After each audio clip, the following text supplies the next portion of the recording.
Hi friends, నమస్తే. గురజాడ అప్పారావు గారి కన్యాశుల్కం నాటకం ఇంట్రడక్షన్ పార్ట్ చూద్దాం. ఈరోజు మనం చెడ్డవారిని అనుకునే వారి ఎడల కూడా మంచిగా ఉండుట ప్రయత్నిస్తే దయా పరిపూర్ణుడైన భగవంతుడిని సృజించిన ఈ లోకము మరింత ఇంపుగా కనపడుతుంది. మీకు మీ పరిచయం కలిగిన వారికి మరింత సౌఖ్యం కలుగుతుంది. కాక మంచి చెడ్డలు ఏర్పరచగలిగిన వాడు ఎవడు? మంచిలోనూ చెడ్డ ఉంటుంది, చెడ్డలోనూ మంచి ఉంటుంది.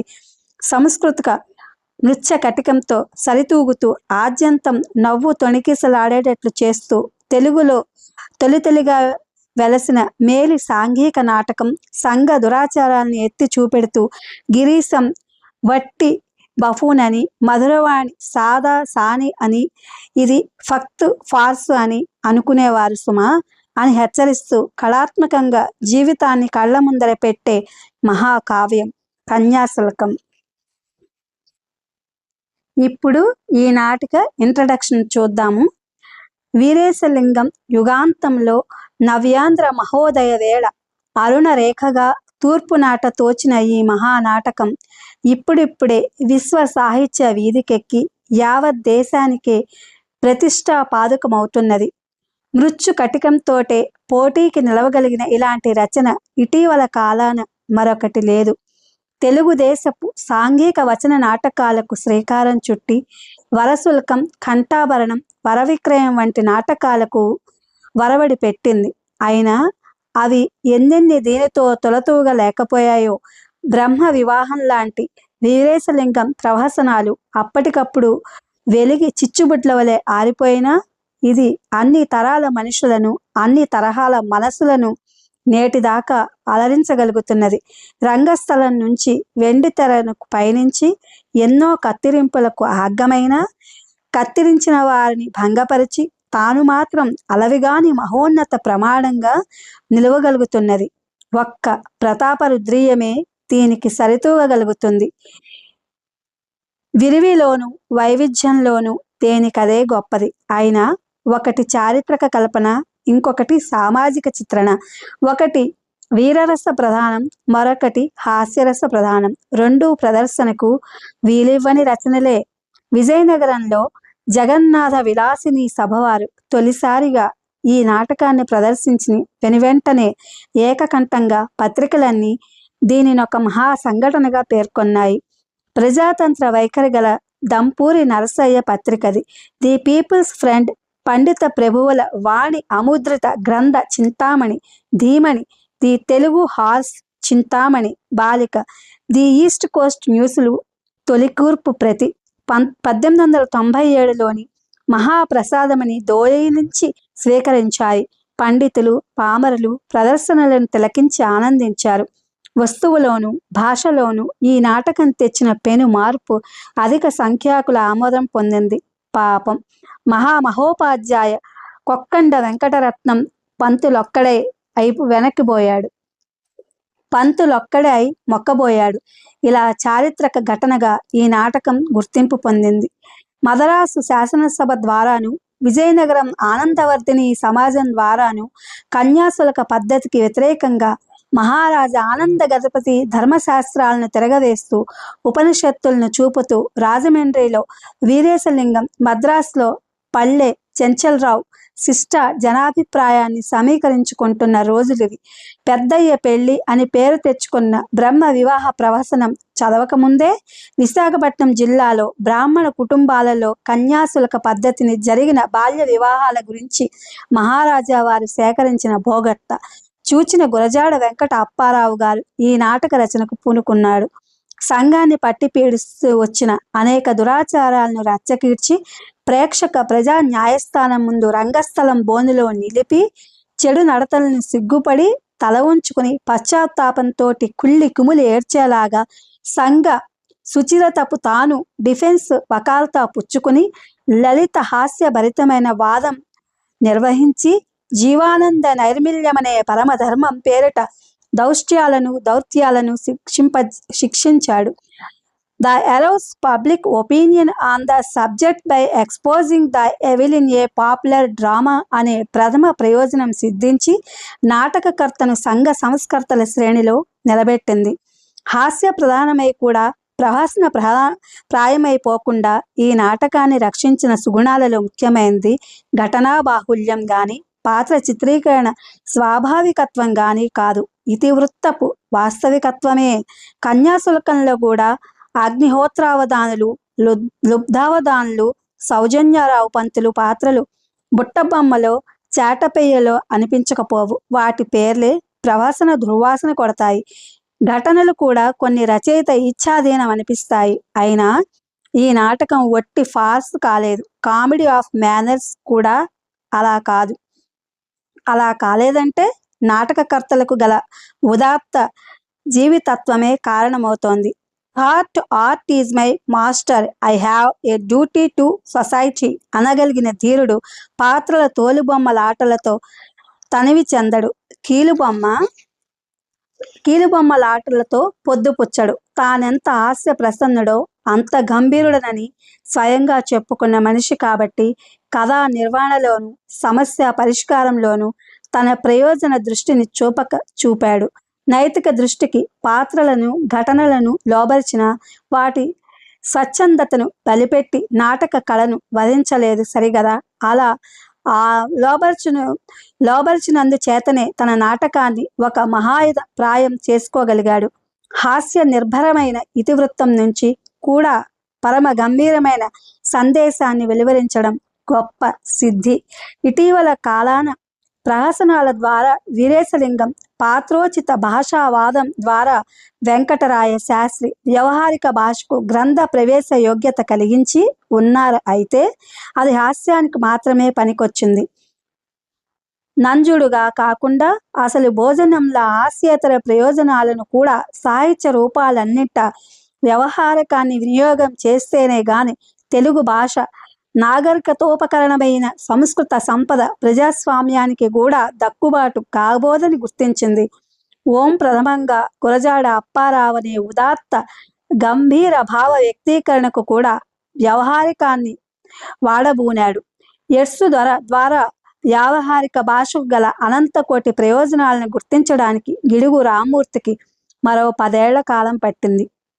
వివేచనతో సంకల్పపూర్వకంగా ఈ భాషను తన నాటకానికి ఎక్కించి మునుపు అనుభవించి ఎరుగునని మన్ననను దానికిస్తూ తన నాటకం దాని బలాన ప్రజల హృదయాల్లోకి సూటిగా చొరబారి పొలగేలాగు తాను లాభపడ్డాడు. నాటక శిల్పం మృగ్యమై ఉండి స్వతంత్ర కల్పనా చాతుర్యం అడిగంటి అరిగి చెరిగిన ప్రణయ సంపది ఇతివృత్తాలు తెగబలిసి అనుకరణలు కుప్ప తెప్పలుగా వెలువడుతూ వచ్చిన రోజులలో సాహసించి సమాజ వాస్తవాన్ని సంజీవని పర్వతంలాగా పెళ్లగించుకుని వచ్చి తెలుగు నాటకానికి ప్రాణదానం చేసిన మారుతి గురజాడ అప్పారావు గారు ఇంగ్లీషు నాటక ప్రదర్శనలతో ఉత్సాహం పొంది పారసీక నాటక సమాజాలు తెలుగుదేశం మీద పడి సర్కారు జిల్లాల కేంద్రాలన్నిట రాగవరసలతో చెంకి దుస్తులతో టోపాలతో పటోపాలతో శిల్పాన్ని చిత్రవద చేశాయని ఆయన ఒక్కడే సకాలంలో గుర్తించాడు. విజయనగర సంస్థాధిపతుల పోషణ పరంపరగా సంస్కృత నాటకాలను అడపాదడప ఆంగ్ల నాటకాలను తిలకించడమే గాక షేక్స్పియర్, బెన్ జాన్సన్, మోలియర్ ప్రభుతులు గ్రంథ నిరంతర పఠనాదారుడు అయి ఆంగ్లేయ నాటక క్రయ విక్రమాన్ని ఆంధ్రమున అవతరించి చేయడానికి కుతూహలము చూపెట్టిన ఫలితము కన్యాశుల్క నాటకము. కన్యాశుల్క నాటక ఘనత మొదటి కూర్పు 1897 కాదు, రెండవ కూర్పు 1909. అయితే కథ విషయంలో ఆ రెంటికి అట్టే ఎడం లేదు. పాత్రలు కూడా దాదాపు సమానమే. అయినా అది వటబీజం, ఇది వటవృక్షమే. అది ఒట్టి ఎముకల పోగు, ఇది సర్వాంగ సంపూర్ణమైన మానవాకారం. అగ్నిహోత్రావధానుల రెండవ కుమార్తె సుబ్బిని కాటికి కాళ్ళు జాచిన లుబ్ధావధానులకు భార్యగా అమ్మివేయకుండా పిల్ల మేనమామ కరకటక శాస్త్రి తన శిష్యుడికి ఆడవేషం వేసి రామప్ప పంతుల సాయంతో లుబ్ధాన్ని ఒప్పించి తాను మటుకు రొక్కాన్ని కంటెకు కంటెని చేజెక్కించుకుని పత్తా చెప్పకుండా ఉడాయించాక మాయసుబ్బి కూడా పారిపోతే తన సానిదానికంటే తనకు వాపసు చేయించాడు కాడని రామప్ప పంతులు లుబ్ధావధానుల మీద కూనీ కేసు బనాయించగా అక్కడ కృష్ణరాయపుర గ్రహారంలో అగ్నిహోత్రుడు సకుటుంబ సపరివారంగా పెళ్లికని బయలుదేరి జరిగిన సంగతి తెలుసుకుని లుబ్ధునికి దేహశుద్ధి చేసి ఇంతలో గిరీశం బుచ్చమ్మను లేవనెత్తుకుపోయాడని ధూముధాములాడి చివరకు కేసులు కారణంగా విశాఖపట్నంలో అందరూ చేరిన తరుణంలో లుబ్ధుని వద్ద పుచ్చుకొన్న రొక్కాన్ని కంటని అతనికి పంపించి ఒక సమస్యను కర్కటక శాస్త్రి పరిష్కరిస్తే గిరీశం చుట్టూ మట్టెరిగి అర్ధచంద్ర ప్రయోగం చేసి సౌజన్యారావు మరొక సమస్యను తెగతెగించుకున్నాడు. ఈ అంశాలు ఉభయ సామాన్యులే అయితే మొదటి కూర్పులో గిరీశం సాని మహాలక్ష్మి గాని పోషకురాలు పూటకూళ్ళమ్మ గాని రంగం మీదకే రారు. రామప్ప పంతులు సాని మధురవాణి ఒకే మారుగా రామచంద్రాపురం అగ్రహారంలో తేలి చాటుమాటున హెడ్డును మరిగి కంటె కోసం రామప్ప పంతుల్ని నానా అల్లరి పెట్టి వట్టి ధనపిశాచి అనిపిస్తుంది అంతే. ఇక రామప్ప పంతులు నియోగే కాదు, కరణం కూడా కాదు, ఒకానొక లౌక్యుడు మాత్రమే. అయినా ఇంట్లో సాలగ్రామాల వాసన సారా దుకాణంలో పెరిగిపోతుందన్న పద్దు, సీరాలతో బూటు తలలు మార్చే నేర్పు, తన ఇంట మధురవాణితోనూ లుబ్ధుని ఇంట రాత్రి 2 జాముల వేళ మీనాక్షితోనూ దక్షిణ నాయకత్వం వెలగబెట్టగల ప్రజ్ఞ, మీసాలు గట్రా ఈ 2 కూర్పులలో పోలికలే ఎక్కువగా చూపుతాయి. గిరీశానికి రెండింట గిరీశం గుణాలే మెండు. పాలిటీషియన్ కాగోరి, కాజాలక బద్మాష్ అయి తృప్తిపడ్డాడు. అందుచేత కథ విషయంలో 2వ కూర్పు మొదటి దాన్ని పొడిచి గెలిచిందేమీ లేదు గాని ఖమామీషు విషయం వేరు. సారా దుకాణం సీను ఉంది. అయితే అసిరిగాడు గాని కాండిపోటి గాని సిద్ధాంతి గాని అందులో లేరు. అది పెద్ద లోటా ఏమిటి? లోటు సంగతి ఏమైనా రాసి చిన్నది కాబట్టి లోపం గుణమే అయి కూర్చుంది. అయితే అది మోదుగ పూత, ఇది రెల్లు పూత. శ్రీనివాసయ్య గారు వంటి అభిజ్ఞుల ప్రోద్బలం వల్ల అయితేనేమి, తన హాస్య ప్రలోభం వల్ల అయితేనేమి, వామనుడు త్రివిక్రముడైనట్లుగా గ్రంథం అంతకింత పెరిగి రంగ ప్రయోగానుకల్యం అంతకంత తరిగింది.